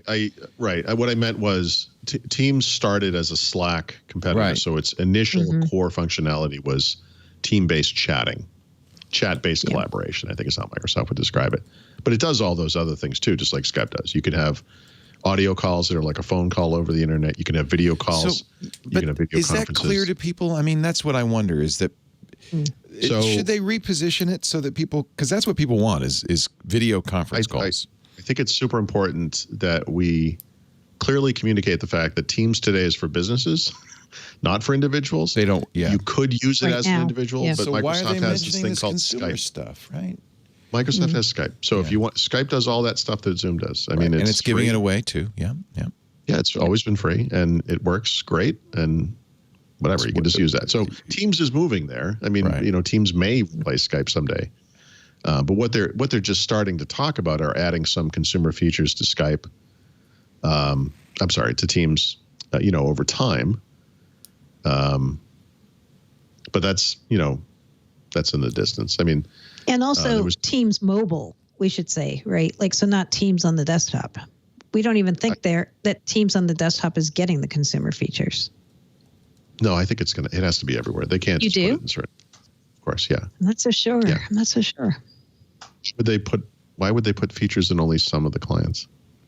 Well, it's kind of like the Your Phone thing, right? I feel like they feel like people are doing a lot of their mobile scheduling on mobile devices, and they're like, who in a family would need a PC to go like do a team scheduling thing? I mean, okay. Maybe I'm wrong. Well, I mean, it's just I don't know why they wouldn't. I mean, I agree that as a person out in the world, you would be using your phone, but you might still be, you might be at work, right, at a computer, and some family thing. I don't know. I think that's why they want you to switch between your accounts. Like if you're at work, use your Teams business account and switch profiles. Maybe. Okay. Maybe. I don't know. I think maybe they just haven't said anything at all about Teams consumer features coming to the desktop, the Windows desktop. They've said nothing about that. Right. But I think the reason they showed it on mobile is because that's the way most people will do it most of the time. Use it. Right. Yeah. Yeah. I don't think they meant to say we're not doing it on desktop. I think they were just trying to. Microsoft hates Windows, so it kind of makes sense. It's easy to think that sometimes. We'll we see. joke about it, but it doesn't really matter. But for some reason, one of the reactions that we've seen in our community, or Windows, Microsoft enthusiasts, whatever, is this. Zoom gets all this attention, and it's like, what about Teams? Like, what about Teams? Teams has nothing to do with today. The concern should be Skype. Mm-hmm. If you're worried about pushing a Microsoft solution that does all that stuff and it's free for individuals and easy to use and you can have a link and don't have to have an account and yada, yada, yada, Skype is the answer. Maybe it will be Teams a year from now or two, who knows? But today the answer is Skype. Never thought I'd hear you say that. The answer is Skype. I know. I just felt right. I gagged a little, actually. You felt weird when you said it. Yeah. Taste vile. We've been using Skype since 2005. No, that's true. We love Skype. Yep. And as you know, there's hiccups constantly. Mary Jo Foley was upside down. But, I have this. Yeah. So not every day, but Brad will call me on Skype in the morning. I'll have at least two of the phones. It's a little random how it works, but two of the phones will ring when the PC rings. And then after I pick up on the PC, one of the phones will keep ringing. Oh, it's so frustrating. And then I have to force quit it because it won't stop. It won't. I can't even get rid of the notification. Like I have to force stop. That's terrible. Oh, that's not good. Yes, it's awful. And it's not a daily occurrence, but I bet it happens 1 to 2 times a week. That is not good. And that's been a problem for years. Yes. And so what I mean by that isn't like Skype is terrible. I can never use. I use Skype. It's annoying. Multiple times a day. I use it all the time. Yeah. But I use it so much that I witness. That's right. I think that's the real answer. Mm-hmm. Yeah. It's annoying because we use it all the time. It's a tool we use all the time. Yeah. It's like this is why people who are in a relationship get in fights. They know each other so well. That's right. You always hurt the one you love. Right. Right. Yeah. Let's talk about iPad, because I am so excited. Yeah. I got the new keyboard yesterday. Oh, wow. And it's a paradigm shift. It is more than just an accessory. How does that thing hold the screen up at an angle? Really nicely. It's got magnets. It's heavy, though, right? It's very heavy. It's heavier than the MacBook Air. It costs more than the MacBook Air. But I think the iPad interface is in some ways a very future forward interface. I really think that for a lot of people, it's exactly the right interface. And when you add a trackpad and a keyboard, now I was thinking today, maybe that's because I'm an old guy and I've been using trackpads and keyboards for years. But each of you must have used it before when it was just keyboard, and it was awful. Yeah. Because you would have to reach up and touch the screen. Right. To do It was things. a little, but this is really nice. And it is a little paradigm shift. And what I'm really most interested in is seeing what happens when you get professional software on there, how that adjusts to the new paradigm. And of course, Microsoft's been there since, day one. I mean, that was their first version of Office, right? Mm-hmm. Yeah. And they continue to innovate. I see here we can multitask now. Yeah. So every month, right at the end of the month, Microsoft puts up a post on the Microsoft 365 blog where they discuss. It's actually not everything they've released in the month. Honestly, most of it is what they announced in the month. Some of it is not coming until weeks or months down the road, but they announced this stuff. And so one of the things they did, in fact, release was the ability to open at least, I think it's just, I don't know if it's 2 or more, or just 2, but let's say 2 Word or PowerPoint documents simultaneously have 2 separate windows, essentially, or views, in each of which can have a different document. Microsoft Outlook Mobile for iPad OS also supports multiple views. So you could have 2 emails side by side, or an email calendar, or whatever it is. So this is actually a big deal, because on the iPad, where you could have trackpad and keyboard, you might want to have 2 documents side by side. That's a very common thing to do. And so that it shows you, like, this version of the app is never going to be, probably, but almost certainly never going to be as powerful or full-featured as the Mac or Windows version, of course. Is it going to do everything that most people need? Yeah, probably, right? And this is one of those little check boxes you need to make. What's it missing that's important to a large group of people? Multiple documents, which is not something you would ever do side by side on a phone, right? But on an iPad, especially one that is suddenly a productivity tool, it makes a lot of sense. Can't wait to try it. Yeah. Can't wait to try it. G Suite users can now directly manage Windows 10 devices. Well, it's about time. What? Who cares? I know. I was kind of who cares about this too. Wait, actually, this is an MDM thing, right? Right? I mean, so in other words, they can manage Android and iOS devices, and they can manage Chromebooks, right? So MDM features, remote wipe. So this is for the IT department that has a fleet of Windows machines, but they're for reasons unknown. G Suite users. Some companies do absolutely. Actually, we use are. G Suite. I mean, it's not as big as we're ours. G Suite. We're actually G Suite, and we have a lot of Windows machines in the business office. Yeah. In fact, all our editors use Windows machines. So, honestly, our managed service provider, Russell, probably is all excited about coming this. Full circle on this. You were mocking it seconds ago. I know. Well, I don't have to use it. I know. I shouldn't be mocking it, because there are a lot of people who are G Suite users who are like, you know what, I'd like to be able to do that. And I think it took Google a couple of years to come out with this. They've been working on it for a couple of years. Manage Windows devices. This is with a Google MDM thing. for It's a Google several thing. years. Interesting, huh? Yeah, but it's using the standard MDM interfaces. So, like, if you're a Microsoft shop, that's you use great. Microsoft 365, you have Intune or whatever management facility, you can manage devices of all kinds. And so you can do things like selective wipe. So if you have Mary Jo's using an iPhone and she's been kicked out of the company because, Mary Jo. Huh? BYOD. We're not going to wipe her phone. But what we are going to do is selective wipe the phone where all the corporate stuff comes off, and then all her family, her beer photos and whatever, other things she has on there. Who knows, Mary Jo, again. It won't be an iPhone, buddy. Her personal stuff stays there. So, for Google Shops, I mean, they need this capability. I think the only shocking part about this is that it didn't happen until now. Yeah. What is it? What is the interface to MDM? Is it like, how does that work? Like, where is it, or what is it? It's just a. I'm just wondering. Microsoft, like, is there an API? So do you have to write code, did or did you make your hair messier in the break? What happened? I don't know what's happening. You look like Boris Johnson. It's got a life of its own. I'll tell you, you part it in the middle, and what's going on? Never do a middle part. No, I think you're right. I think the part in the middle is a mistake. It's just that the sides the short side is getting so long now. Yeah. That yeah. I hear you. You been there? Should I go with bangs? There right now. Yeah. Yeah, bangs. Should I get bangs? I think bangs next. It's time to involve Lisa in this. Lisa decision. says she knows how to cut bangs. And I would trust her to do it. A fringe, just a fringe. You think that's it? Oh boy. If you can touch your nose with it, it's too long. It is. It's definitely too long.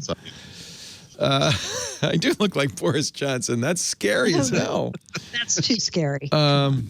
Sorry, I didn't mean that as an insult. No, I'm just wondering, MDM. Oh, so MDM. So the interface for MDM. So it's in Microsoft 365 and obviously G Suite too. It's just a web interface. You go in and you create policy. So what did they have to do? All they have to do is sign into their account on the device. So it's not really that Google had to do that much to make this work. No, that's what I'm saying. Like this interface has been in Windows for several years. Yeah. They've been doing this through Intune since, I don't know, the mid 2000s or something. Right. I mean, this is not new, and Google has been doing it with mobile devices since the beginning of G Suite. I mean, this is a capability, a common capability. I don't know. So whatever. But anyway, this is smart. It's smart of them to do it. I don't know what took so long. I'm not going to do bangs because I realize I already look too much like Captain Kangaroo. The bangs would just really send me over the top. Captain Kangaroo. Hello, Bunny Rabbit. I was kidding. I grew up watching Captain Kangaroo. Yeah. Me too. We mentioned that Google Meet was free. We don't have to talk about that anymore. Zoom. Okay, this makes me mad. This is crazy. This makes me mad. If you didn't trust them yet. Now I really don't trust them. This is crazy. Tell me what they did. I know. So Zoom, a lot of people don't know this. It already runs on a combination of Azure and AWS as their infrastructure, right? So they wanted to expand because there's so much demand for Zoom right now. So they looked at all the options, they say, and they chose Oracle. Yeah. It's just weird, right? So I get why they didn't choose Azure because Microsoft has Teams. Teams compete with Zoom. Okay, you're already using Azure. I understand why you didn't choose Alphabet or Google because same thing, Meet and Zoom. Amazon, I don't think they have a head-to-head competitor there, do they? Something like Zoom. No, but they probably are working on one. I was going to say, I bet they do and no one knows about it or they're working on it. Like they have Chime, right? They have this thing called Amazon Chime that does some of these kinds of collaboration things. But yeah, so Oracle, though, is an interesting and odd choice. I'm sure they got a good deal from Oracle. They said the reason they chose Oracle was they have advantages in performance, scalability, reliability, and superior cloud security. Okay. I don't understand this. It's just a database, right? It's a dog-eat-dog world out there, basically. It's a dog-eat-dog. And if you are doing a service that in some way could compete with the biggest three cloud providers, you have to be wary of kind of where you put your chips. Right? Yeah. This is a drunken decision. This is just the weirdest.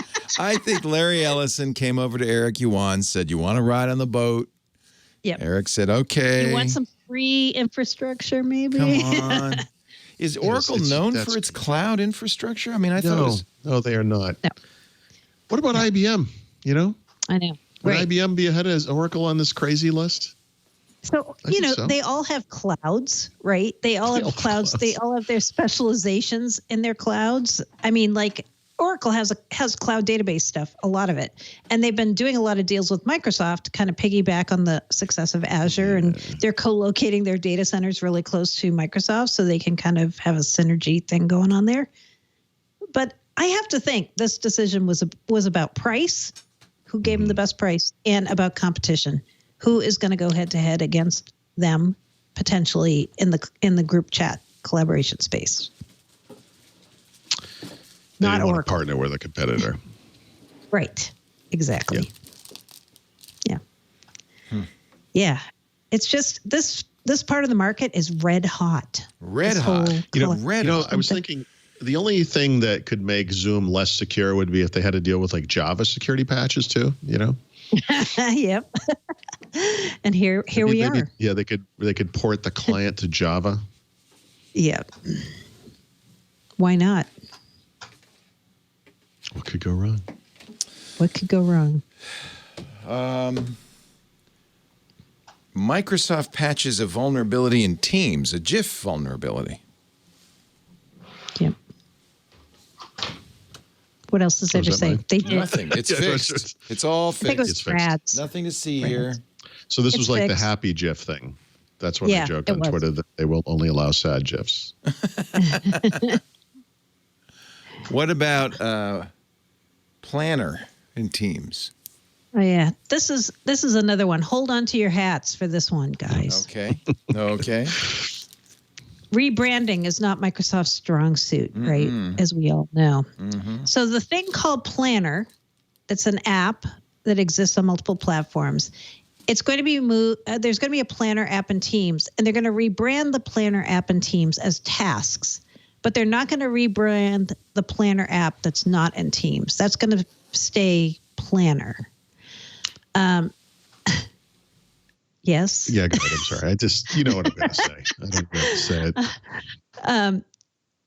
Then I started looking into this, and I'm like, wow, this is just like that Yammer and communities thing that we talked about the other day. But then I did a couple more searches, and I was like, wait, they announced this at Ignite. I don't remember this, but they did.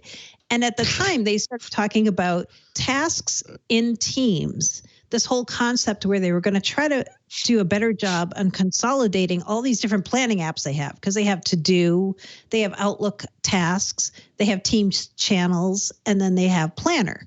So the thought, I believe, is to take all of these things and mush them together and make something called tasks in Teams, or just tasks for short. I know. You can't make this up. I mean, I'm not making they already have other things called tasks too, which is beautiful. Yes, they do. And Right. Microsoft To Do, of course. Yeah. So the thought is they're going to start rolling this out in mid-May to people who have Teams. So if you see something that's called tasks in your Teams, if you see a task thing in your Teams, it might be an app or a tab. It is actually probably Planner or To-Do, or the combination of Planner and To-Do. So I know. This is not happening until May. Starting to happen in mid-May, will be out to everyone, they say, by mid-July. I see. Okay, because right now, Planner is an app that's in Teams. It is. Right, So and they're it's just gonna still called rebrand. Planner for now. I got you. Yep. Okay. Won't be. It'll be tasks. Yeah. You wouldn't have think to To rebrand Do- everything if you just got it right the first time. It's like fried really? like Oh, and related, because we haven't talked about this recently, if you're using Wunderlist, your days are numbered. Oh, no. Paul's going to just plots.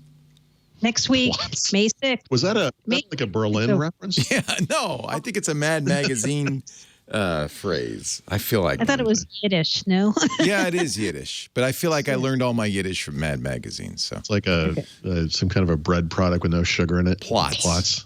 I'm making plots for breakfast. It literally removes liquid Crumpets. from your mouth when you eat it. I've got the plots.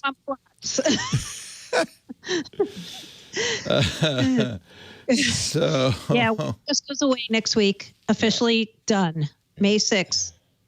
It's over. So it's over, Paul. But So that's you're okay. rocking a kind of a Super Mario Brothers look now? Is that I what don't I'm know. saying? I don't know what this is. If I had a gray mustache, I could do that, and then I really would look like Captain Kangaroo. Yeah.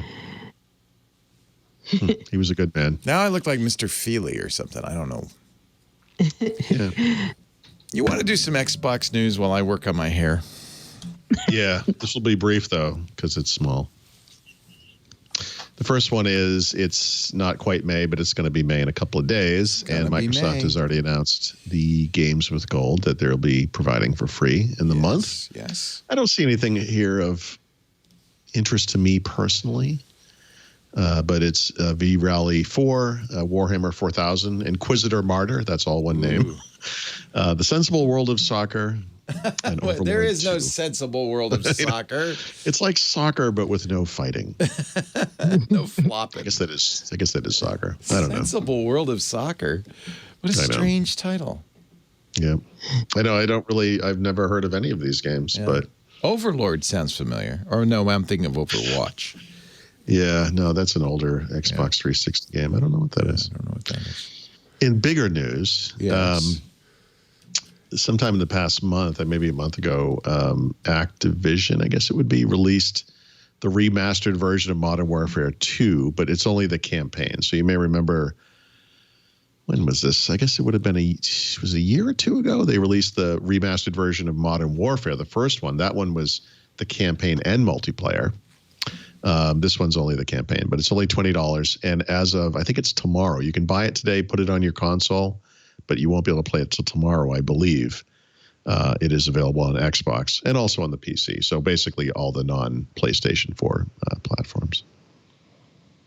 It's a great game. I wish multiplayer was there because I got to tell you, man, some of those multiplayer levels I would love to play again. Yeah, I feel like you're nostalgic for this. I These are can't the stress good this old enough. days. I've played so much Call of Duty, and I just did this. I went back to the World War II game this past week. These levels are like places I visited in real life. So in the same way that you might have a memory of a particular street in Paris or whatever, and said we take a picture on the same bench on the same bridge every city. These places that are levels in games are like that for me. And that's so wild. it's weird. Yeah, it's weird. You spent so much time there. Yep. And when you go back, it's weird. Like you could not play one of these things for years, and then you go back and play it again. You're like, oh yeah, I remember this. Can you remember? Is it one of those things where you can remember where you were when you first played it, or something like that? I mean, is it like a total sensory thing, or is it just you're on that street? It's not exactly that. It's just that you just in the same way that if you went back to your a place where you used to live and you went there a lot, and you're like, it's exactly the same. Yeah. You remember exactly where people camp, where they respawn. Yeah. You remember. It's very. I don't know what you call this. It's like a virtual. Well, it's a real memory of a virtual place. It's not a virtual memory, but it's very. It's just as real. That corner. That's where I fragged Potty Pooper 378. Yeah. So I don't remember that exactly, but I did. It's amazing, and they'll also. They remake levels from older games and new games. So sometimes they'll look different. Sometimes they look pretty close to what they used to be. But the logistics are all the same. And so it's a weird deja vu kind of a deal. This is a unique new experience. I mean, this has never been known before in human history. You've got a virtual world that's nostalgic for you. Yes, I know. I know. I don't know what to make of this. Like when I listen to audiobooks, I'm sure you do this because I know you listen a lot. I remember if I hear it again, I go, oh yeah, I was on that corner. I remember driving. I remember. Yeah. Oh yeah, for sure. Yeah. Yep. But that's because it's only audio, maybe. So the other. Definitely. In fact, yeah. We now live, where we live, obviously, but we've been visiting here for years. And so several years ago, we visited, and I went to D.C. for the day, and I asked my brother-in-law, what's the best way to go? And he said, you should drive to Delaware, to Wilmington. And I said, okay. And then you get on the train, you go from there, and you come back. And I'm like, great. So he gave me the directions, and I think they must have been on my phone, but he told me the way to go, the right way. And it's just crazy. I remember, I'm like, I called him on the phone. I said, what is this? It's like this over the river and through the woods. This is nuts. Now we live here.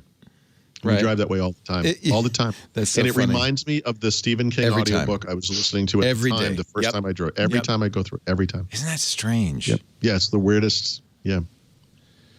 But this whole thing about this nostalgic memory of a level, I guess I kind of know what you're talking about, because if I see Doom, we were showing Doom a couple of weeks ago.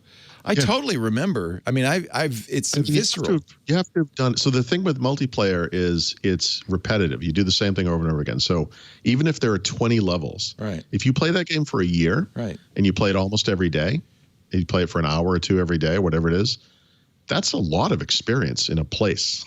It's not a real place, but you're virtually there. You're experiencing it over and over and over again. It's in your brain. Roland is saying in philosophy, this is called hyper-real. I'm going to have to read more about this. So I don't know what to call it, but I can tell you, like I said, I happen to have a picture of Paris up behind me earlier, right? So there are places in Paris. I know we could be stuck in this lockdown for years, but if I got to go there tomorrow, I would know my way around the city without a map. I would know particular places very, very well. They're very real to me. They're places I've been multiple times. And there are places like that. Absolutely, there are in those multiplayer levels. There just are. I'm reading Wikipedia. Hyperreality and semiotics and postmodernism is an inability of consciousness to distinguish reality from a simulation, especially in technologically advanced postmodern societies. What is real and what is fiction is seamlessly blended together. Well, it's not real, but at the same time, usually frag people when I'm out on the street. Yeah, but it's as vivid as a real street. Yeah. Right? No, it's just as real. Yeah. I've dreamt about these places. I mean, Umberto Eco calls it the authentic fake. Yeah. It's not fake to me, man. That's real. If you were in like a coma and they were beaming some kind of virtual reality thing into your brain and you experienced it over a period of time. Yeah, you experienced it's real. it. It's real. Right? I mean, right? I guess. I don't know. I don't know. I can't, like I said, I can't explain it. I can just tell you that it happens. I don't know. It's like Shaquille O'Neal as the genie. It's something that never happened. But we all saw it. We saw it. We all think we saw it. All right. Mary Jo knows this. Anytime you go and you taste that beer that you had back in the 20s, and it brings it all back. Back in the 20s? Yeah. Like pre-prohibition. Pre-prohibition, yeah. Yeah. And Toulouse-Lautrec was sitting there and the Folies Bergère, and I'll never forget it. All I kept thinking when you guys were talking is Uncanny Valley, but that's not really. No, it's Canny Valley. It's the opposite. It's the right? opposite. It's indistinguishable from the real. Yeah. In the sense that you have the same emotions and feelings about it that you would have in a real town. Yep. If you walked back to your birthplace or whatever and you saw it. Yeah, it's very interesting. Boy, we're waxing philosophical today. Very. Yeah. It's because of my professor hair. That's it. Yep. By the way, it looks a lot. Oh, no, it doesn't. You had it there for a minute. I'm using the headphone as a headband. Boris Johnson it up again. Yeah. Johnson it up. Alrighty. Let's get to the back of the book. Quickly. And quickly talk about Paul's tip of the week. Paul? Yeah, this one's kind of interesting, and it's not exactly what you might think it is when you first hear it. So Microsoft obviously has this Microsoft Rewards program, which not enough people use, but if you use Bing and the Microsoft Edge browser, you can earn points as you go, and you can redeem those points for Xbox gift cards, Office 365, I guess now Microsoft 365 gift cards, et cetera, over time. And so if you're kind of in the Microsoft world, it obviously makes sense to at least give it a shot, at least check it out, see what it's all about. Microsoft also has this other thing that no one uses called Mixer. Mixer is their game streaming service. And what they just enabled was the ability to turn Microsoft Rewards into Mixer. Subscriptions is not the right term because you're not doing something for yourself in Mixer, but rather people. I was just talking about these memories that I have of video games. One thing that people, and I would say typically young people, would do today, instead of watching TV, instead of even watching a YouTube video, they watch people playing video games. And you can interact with the people who are playing video games. And Mixer has a great system for this, where you can have conversations or send reactions. You can tip them and do things like this. That's and cool. So, yeah. So what this is if you're a Mixer user, not a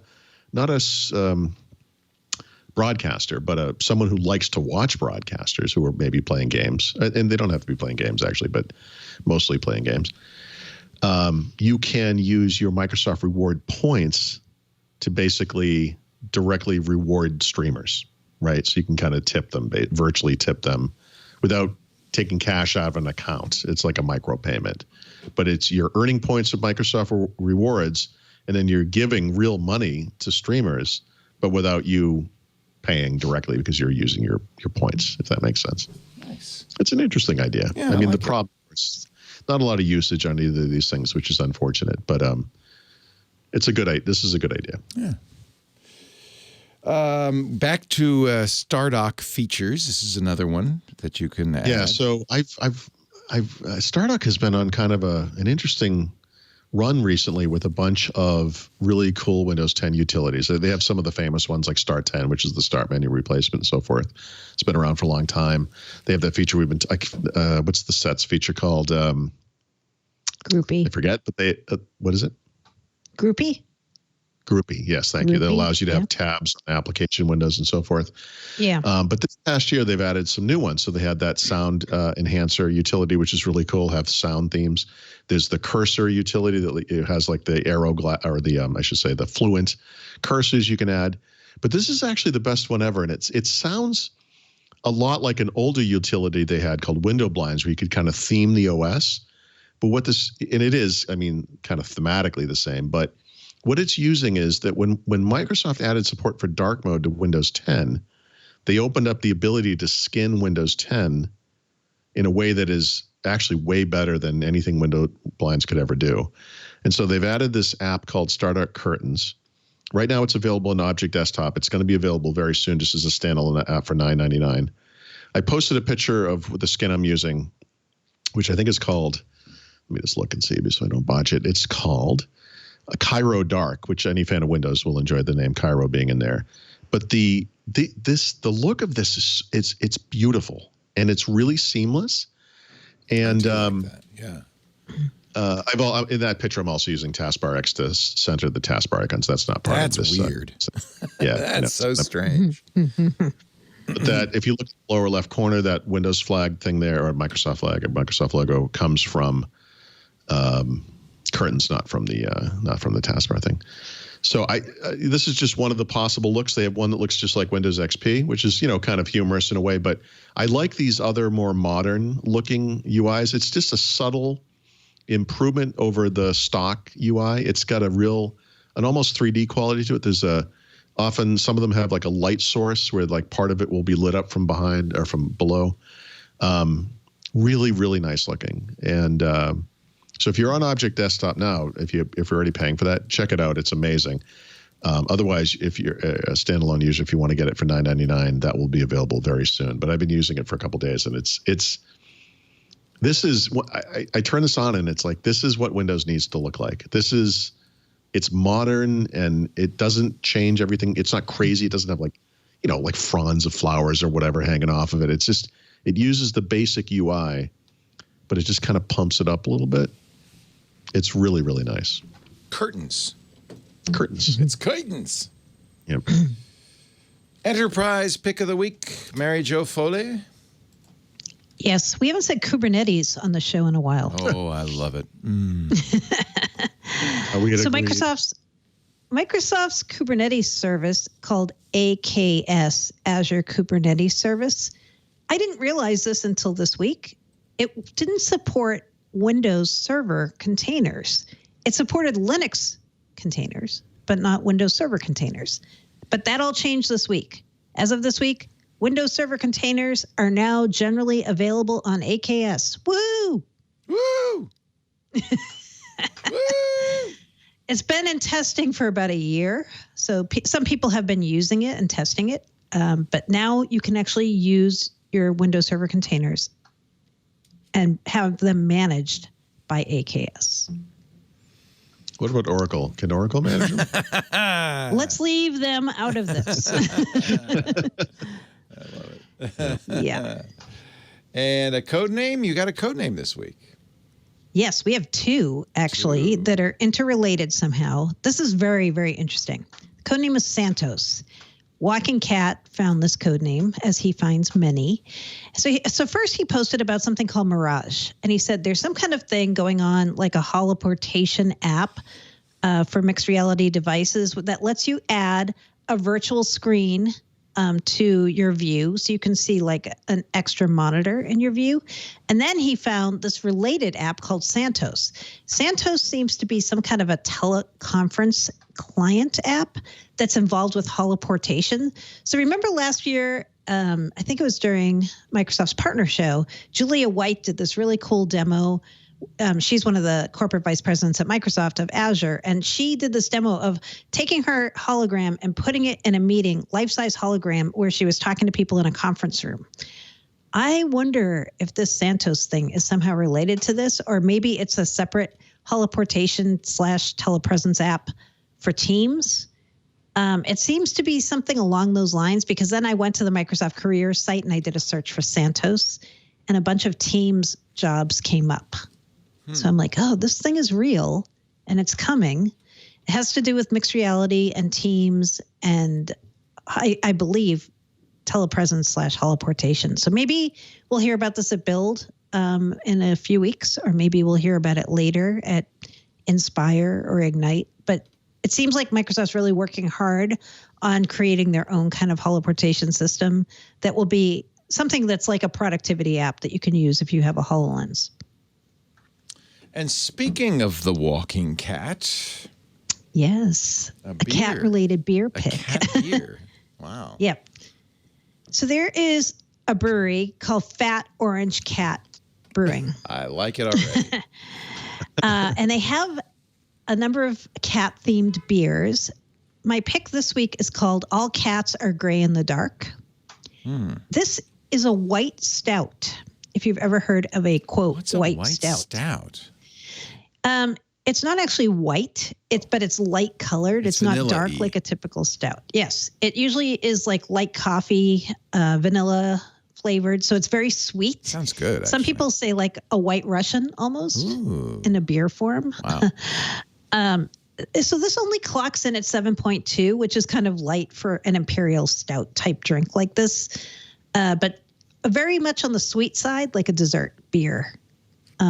So if you want to try something that's a stout that's very different from your typical dark, all heavy, mysterious stouts, and you want to try a white stout, I'd recommend All Cats Are Gray in the Dark. Paul is now at the Place de la Concorde. I recognize that fountain. Oh, no, I was going to change my background. Look at this one. Ah!